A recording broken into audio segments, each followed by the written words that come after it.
और शिंदे गुट के बीच में क्या कोई तनाव यहाँ पे नजर आता है? क्योंकि अगर जीत और हार का मार्जिन देखा जाए, यानी कि सत्ता पक्ष और विपक्ष को देखा जाए, तो मार्जिन या अंतर कोई बहुत ज्यादा नजर नहीं आता राहुल जी। क्योंकि अगर आप देखेंगे 118 सीटें हैं, तो ऐसे में अगर 500-600 लोग भी इधर से उधर हुए तो सत्ता परिवर्तन हो।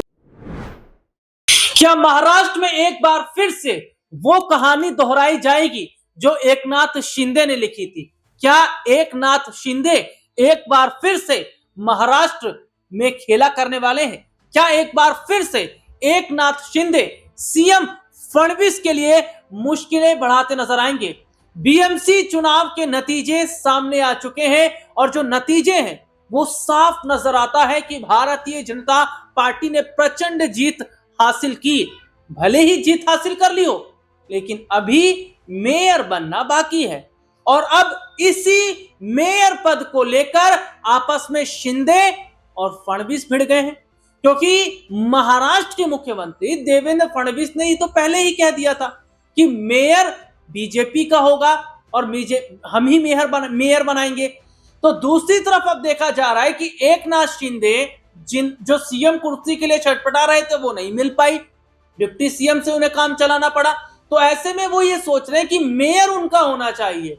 अब मेयर कुर्सी को लेकर फडणवीस और शिंदे आपस में भिड़ गए हैं, लेकिन ये देखा जा रहा है कि शिंदे ने एक बड़ा फैसला भी लिया। उन्होंने अपने जीते हुए पार्षदों को एक जो 5 स्टार होटल है वहां पर ठहरा दिया। तो क्या आने वाले समय में शिंदे बड़ा खेल करने वाले हैं और क्या ठाकरे बंधुओं के साथ हाथ मिलाकर सीएम फडणवीस को बड़ा झटका देंगे? आज इसी मुद्दे पर हम बात करेंगे और बातचीत करने के लिए हमारे साथ हमारे खास सहयोगी अमन सर इस वक्त हमारे साथ जुड़े। सर बहुत बहुत स्वागत है इस प्रोग्राम में आपका। सर बीएमसी चुनाव के नतीजे आए और जो नतीजे आए उसमें प्रचंड जीत भारतीय जनता पार्टी ने हासिल की और देवेंद्र फडणवीस ने भी बकायदा संबोधन जो है वो किया, पब्लिक के बीच आते हैं, उन्होंने कहा कि ये जनता की जीत है।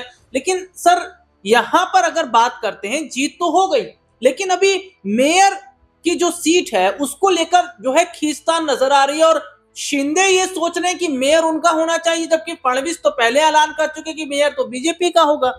देखिए वही कहानी फिर दोबारा आ गई। अगर आप देखें विधानसभा चुनावों में कुछ कमोबेश ऐसी स्थिति थी जहां पर बीजेपी 130-32 सीटों के साथ में किंग कह सकते हैं कि मेकर की भूमिका में तो नहीं, लेकिन उनकी तरफ से ये बात जरूर कही गई कि भाई मुख्यमंत्री हमारी तरफ से होगा और वहां पर स्थिति कुछ अलग दिखाई पड़ती थी। क्योंकि आप देखेंगे उस वक्त राहुल जी की अजीत पवार उनके साथ थे ताकतवर तरीके से। अगर यहाँ शिंदे पीछे हटते तो अजीत पवार समर्थन करते तो सरकार बन जाती। लेकिन अगर बीएमसी चुनावों की बात करें तो यहाँ पर पूरे का पूरा जो पेच है, जो मामला है, वो फंसा हुआ दिखाई पड़ता है। कैसे फंसा हुआ है आप जरा देखेंगे, आंकड़ों पे गौर करेंगे तो नजर आता है कि जो नतीजे सामने आते हैं उसमें बीजेपी को 89 सीटें लगे, यानी कि लगभग 90 सीटें मिली। वहीं अगर शिंदे गुट की बात करें तो उनको 29-30 सीटें मिली, यानी कि बहुमत का आंकड़ा अगर दोनों को मिला दिया जाए तो लगभग पूरा बनता है। क्योंकि बहुमत के लिए 114 सीटें चाहिए और यहाँ पर 118-19 सीटें शिंदे गुट और बीजेपी गुट को मिलाकर हैं। लेकिन अब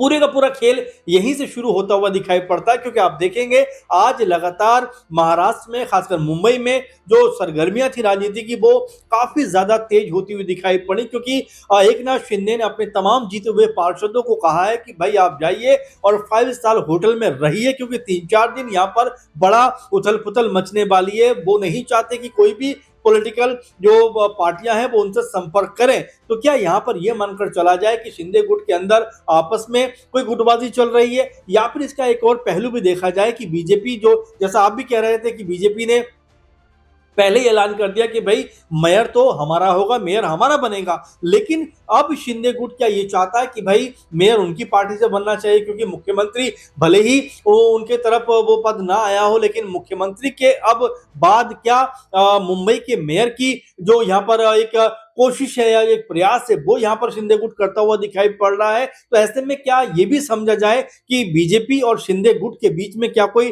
तनाव यहाँ पे नजर आता है? क्योंकि अगर जीत और हार का मार्जिन देखा जाए, यानी कि सत्ता पक्ष और विपक्ष को देखा जाए, तो मार्जिन या अंतर कोई बहुत ज्यादा नजर नहीं आता राहुल जी। क्योंकि अगर आप देखेंगे 118 सीटें हैं, तो ऐसे में अगर 500-600 लोग भी इधर से उधर हुए तो सत्ता परिवर्तन हो सकता है, यानी कि सत्ता में बैठने से पहले ही सत्ता गंवाते हुए बीजेपी खेमा नजर आ सकता है। इसीलिए लगातार जो संजय राउत हैं उद्धव गुट से, शिवसेना से, वो ये कह रहे हैं कि जो अब सत्ता में आया है गुट बहुत मजबूत दिखाई नहीं पड़ता, क्योंकि उन्हीं के लगभग बराबर हम भी खड़े हुए, यानी विपक्षी जो दल हैं वो लगभग उनके बराबर खड़े हुए हैं। तो क्या यहां से कोई नए समीकरण बनते हुए दिखाई पड़ सकते हैं? क्या एकनाथ शिंदे कह सकते हैं उद्धव ठाकरे और कांग्रेस पार्टी मिलकर कोई बड़ा गेम कर सकते हैं? तो ये तमाम तरह की संभावनाएं चलती हुई दिखाई पड़ रही हैं। और क्या यहां से एकनाथ शिंदे अब बीजेपी के ऊपर दबाव बनाना चाहते हैं कि भाई भले ही 89 पार्षद आपके हों, लेकिन 29 पार्षद अगर हमारे हैं तो हम किंग मेकर की भूमिका में हैं, इसलिए मेयर तो हमारा ही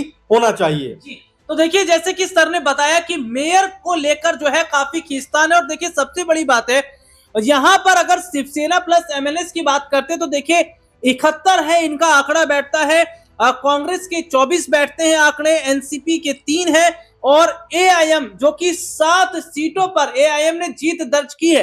तो सीटों के लिहाज से हमने अपने दर्शकों को बताया। देखिए सबसे बड़ी बात है यहां अगर देखा जाता है कि एकनाथ शिंदे के हिसाब से मेयर नहीं बनता है, तो क्या शिंदे जो है वो ठाकरे बंधुओं के साथ आएंगे?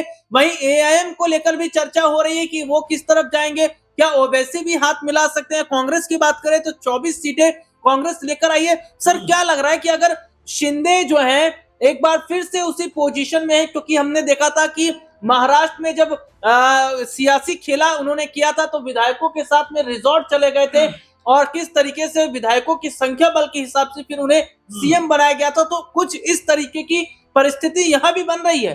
देखिए राहुल जी, बड़ा महत्वपूर्ण इंटरेस्टिंग अपने आप में इफेक्ट बनता जा रहा है, क्योंकि 20-25 साल के बाद राज ठाकरे, उद्धव ठाकरे एक मंच पर आते हैं और मंच पर आकर चुनाव साथ लड़ने की बात करते हैं। यानी कि 20-25 साल पुरानी जो पॉलिटिकल रंजिश थी उसको भुलाकर दोनों साथ जो है अपने राजनीतिक मकसद के लिए आते हुए दिखाई पड़े। अब यहां से महत्वपूर्ण और बड़ी बात यह हो जाती है कि क्या एकनाथ शिंदे जो 3-4 साल पहले ही कह सकते हैं कि शिवसेना से अलग होकर अपना अलग गुट बनाया, तो क्या उनकी भी वापसी की राह बनती हुई दिखाई पड़ सकती है? ये अपने आप में बड़ा इंटरेस्टिंग जो फैक्ट है वो यहां पर उभर के सामने आता है, क्योंकि आंकड़ों पे अगर आप गौर करें तो जहां 65 उद्धव ठाकरे गुट ने जीती हैं सीटें जो पार्षद हैं, वहीं 6 जो है मनसे यानी कि राज ठाकरे की पार्टी ने भी जीती है। ये आंकड़ा 71 का बन जाता है। अगर इसमें एकनाथ शिंदे के जो पार्षद मिला दिए जाए तो ये 100 बन जाता है, कांग्रेस पार्टी को भी शामिल कर दिया जाए तो 124 बन जाता है। तो ये बहुमत का आंकड़ा जो है वो इस तरह से भी पार किया जा सकता है। तो देखिए पॉलिटिकल तौर पर संभावनाएं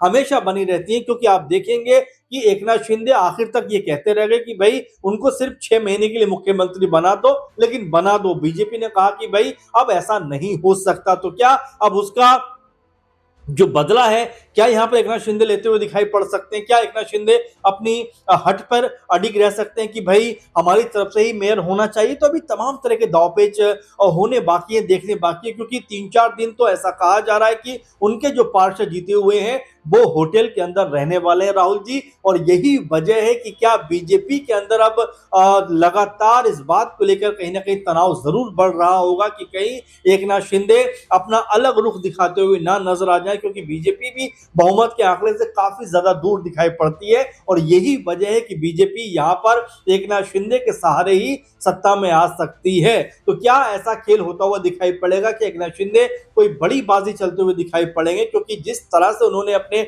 29-30 पार्षदों को 5 स्टार होटल में रखा है, लगातार नेताओं की नजरों से दूर रखा है, इसके क्या मायने हो सकते हैं, इसको लेकर हर कोई पशुपेश में दिखाई पड़ता है। और यहाँ पर एकनाथ शिंदे क्या वाकई में हट पे लग जाएंगे कि भाई जिद पे लग जाएंगे कि भाई उनकी तरफ से मेयर होना चाहिए? तो अभी तमाम सारा जो खेल राजनीति का है महाराष्ट्र में अभी होता हुआ दिखाई पड़ेगा, खासकर मुंबई की बात करें, क्योंकि बीएमसी के ऊपर सबकी नजरें लगी रहती है कि बीएमसी में क्या उठक पुठक इन दिनों होने वाली है।